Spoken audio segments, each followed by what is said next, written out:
Former Ring of Honor owner Cary Silkin says that Tony Khan is not treating Ring of Honor very well. However, a new report suggests that ROH is likely to have more care given to it in the immediate future. All the details on that. Plus, Joe Hendry returns to NXT this week and once again teases a feud against Gallus. The Rascals reunite last night on NXT as well. Thea Hale is Roxanne Perez's next challenger for the NXT Women's Championship. Dave Meltzer believes that Malakai Black could be on his way back to WWE once his AEW contract expires. We have the ratings for Monday's edition of Raw, and Brooks Jensen wrestles his first match since his suspension from WWE NXT.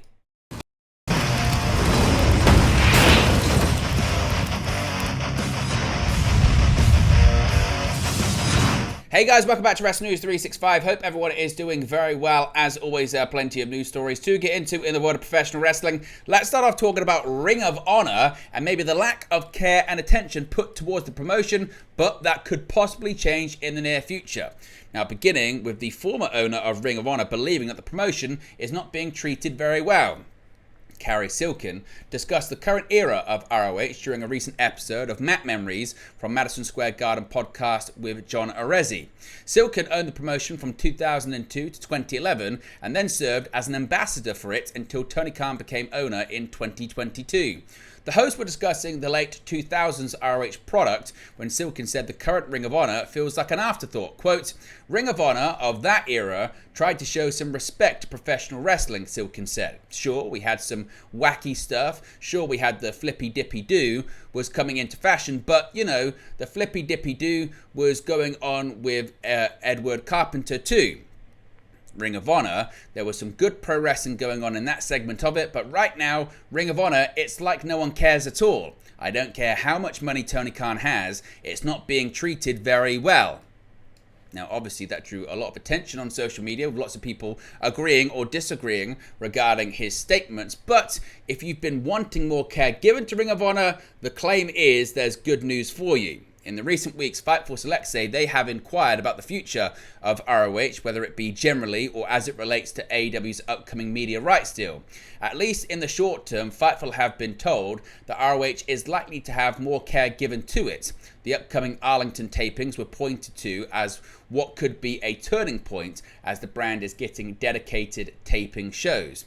What one source told Fightful is that this should lead to at least more consistent creative in that sense, as numerous shows will be filmed across one day, as opposed to the show being filmed weekly before or after Dynamite or Collision. Another note and point that was given was MXM being signed specifically for the ROH brand as of right now. Fightful did ask if champions would be featured more on ROH TV, whether it be matches or appearances, and it was indicated that it looks that way with the upcoming taping. So what are your thoughts about Cary Silkin's comments, and what are your thoughts just about the treatment of Ring of Honor in general, and how can Tony Khan fix the promotion he bought a couple of years ago? Let me know your thoughts about that in the comment section below. Now, Joe Hendry, he once again appeared on WWE NXT this week, making an appearance on last night's episode of NXT. Say his name and he appears. I believe in Joe Hendry. He was back at the Performance Center. In the opening match of NXT, Gallus took on the recently reunited team of the Rascals. We'll talk about that in a second. But then we saw Joe Hendry join commentary for the rest of the match. It seemed as though perhaps there was still a score to settle between Gallus and Hendry. Last week in a backstage segment, Gallus was making fun of Hendry and said they hoped he stayed away, which clearly didn't happen. In the end, the Rascals picked up the pinfall victory over Gallus, which we'll talk about later on. But what are your thoughts when it comes to Hendry and a possible feud with Gallus in NXT? Now, the Rascals, as I mentioned, they are indeed back, and it was the first time we saw Zachary Wentz back inside of a WWE ring since his release in April of 2022. Of course, in April of that year, WWE released then NXT Tag Team Champion Nash Carter of MSK and the Rascals, also known as Zachary Wentz, under unique circumstances. Now, disputes between Wentz and his ex-wife Kimberly led to Lee publicly posting an almost 10-year-old photo of Wentz imitating Adolf Hitler. At the time, there was significant support for Wentz from within wrestling, including very vocal support from AEW's MJF. But despite that, WWE released him shortly after the image surfaced, but he ended up back in TNA Wrestling. with WWE's recent relationship with TNA. Wentz made his return to WWE TV on last week's episode of NXT as he and Trey Miguel reunited with Wes Lee. Last night, the Rascals were back on the show and in action for a 6-man tag team match against Gallus, in which the Rascals picked up the victory. So what are your thoughts on the Rascals reuniting on NXT TV? Would you like to see more of them? Let me know your thoughts about that one too. Now, speaking of NXT, Thea Hale is set to challenge for the NXT Women's Championship. On last week's episode of NXT, Ridge Holland informed Thea Hale that he'd secured her a match against Izzy Dame with the aim of propelling her closer to an NXT Women's Championship match. Hale later capitalized on this opportunity by defeating Dame via submission, subsequently earning herself an imminent title shot. NXT Women's Champion Roxanne Perez later came face-to-face with Hale on this week's episode of NXT, stating that the news of Hale being her near-future opponent was laughable, as she considered the Chase U member to be a little girl. This remark seemingly struck a nerve in Hale, leading the two to then brawl inside the ring.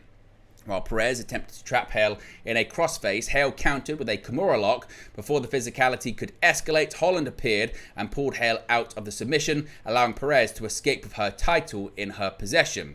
Looking ahead, Perez will defend her NXT Women's Championship against Hale at the NXT Great American Bash television special, which spans 2 nights, Tuesday, July 30 and Tuesday, August 6. As of now, the specific night in which the title match will unfold has yet to be revealed. For Hale, this will mark her first televised NXT Women's Championship match since the 2023 Great American Bash event, when she unsuccessfully challenged Tiffany Stratton.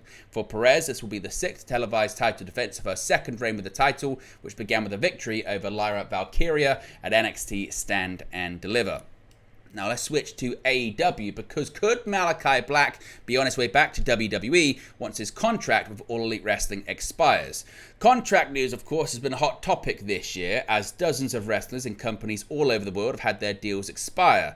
While it seems that his deal isn't going to expire for a long time, AEW star Malakai Black is one person who always gets brought up in discussions of what will a wrestler do when their contract ends, for a variety of reasons, from the fact that he was a favourite to Triple H during the black and gold era of NXT, to his wife Zelina Vega being in WWE, and a number of people believe that Black is simply counting down the days on his time in AEW before he can go back to World Wrestling Entertainment. Now, no one will ever truly know what's going through Black's head, but on Wrestling Observer Radio, Black's name was brought up when a fan wrote in a question to Dave Meltzer on what he thinks the former AEW World Trios champion will do at the end of his deal. Quote, Malakai Black will probably go back, Meltzer said. Malakai, I would presume they would go back. I would strongly presume, so I could easily see him going back. Other AEW stars like Miro and Keith Lee were also mentioned, to which Meltzer believes they are a lot tougher to predict given their injury records in recent years. Despite people always assuming that he doesn't want to be in AEW, Black has been extremely busy in the company as of late. Due to Buddy Matthews being written off television, Black and Brody King have ventured on as the Kings of the Black Throne and are currently on a 3-match winning streak, with All In at Wembley Stadium right around the corner. What do you think happens when it comes to Malakai Black when his contract expires? Do you expect him to go back to WWE, or is there a possibility he could stay in AEW? Let me know your prediction for that one too. Now we have the ratings for Monday's edition of Raw on USA Network. Ever since the Wyatt 6 showed up on Raw following Clash at the Castle, the Red brand has been able to shake off some of its post-WrestleMania doldrums to draw some strong ratings. Things were tough last week, however, when Raw drew lower than expected numbers for their post-Money in the Bank show, and things seemed to be difficult this week as well, as the show went up against the Home Run Derby. That indeed was the case. WrestleNomics and PW Torch reporting that Raw drew 1.669 million viewers, along with a 0.55 in the 18 to 49 demographic. Both numbers were down from the previous week, with total viewership falling 5% from 1.750 million, while the 18 to 49 was also down 5% from a 0.59. Raw was also down against the full week average, with total viewership dropping 7% from 1.797 million, and the 18 to 49 down 5% from a 0.59, similar to the overall drop. Due to the strong numbers Raw had been pulling in over the last month, the show remained up 5% and 16% compared to Q3 of 2023, while the 18 to 49 remained up 9% compared to numbers from July of last year. One notable drop, however, was in total viewership compared to July 2023, with numbers falling a slight 3%. No numbers were made available for the Home Run Derby, which went head-to-head with Raw, giving no indication on how much it affected Raw's viewership. Of course, Raw featured a whole lot of Rhea Ripley, albeit in a non-physical role, fresh off her return to Raw a week ago. The former Women's World Champion confronted Judgment Day ally Dominic Mysterio over his interactions with Liv Morgan and challenged Morgan for her Women's World title at SummerSlam. In between his moment with Ripley, Mysterio also wrestled a match against Jey Uso, coming out on the losing end. And finally, going back to WWE NXT this week, Brooks Jensen. We've spoken a lot about him with his storyline playing out on social media, fake suspensions, fake arrests, appearing at indie events. Well, over the past few weeks, as I mentioned, Brooks Jensen kicked off a storyline in NXT in which he was essentially kicked out of the Performance Center for taking issue with how he was being used. Now, as I mentioned a few seconds ago, the story largely played out on social media for a while, but recently made its way to television, and he had his official return last week in a meeting with NXT General Manager Ava.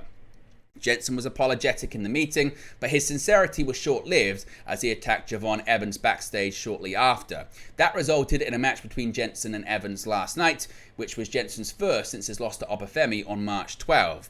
Josh Briggs, Jensen's former tag team partner who had put in a good word for him to be forgiven, accompanied Jensen at ringside for the match. Sean Spears also came out to ringside during the match, which caused Jensen to be distracted and allowed Evans to pick up the victory. After the match, Jensen tried to attack Evans once again, but was pulled away by Briggs, who shouted, "It's my job on the line." So, what are your thoughts on this storyline? Where do you think it's going to go? Are you invested, or do you not really care? Let me know your thoughts about that one too in the comment section below. But there you go, guys, the latest pro wrestling news for you. Be sure to smash a like on the like button. Be sure to subscribe, bottom right hand corner. Let me know your thoughts in the comment section below, and I'll speak to you again very, very soon. Hey guys, thank you for watching, listening, streaming, or however you come across this video today. Be sure to click on the video on the right there to watch our next video, or click the bottom there to subscribe, or the bottom right hand corner. Thank you very much, and I'll speak to you again very soon.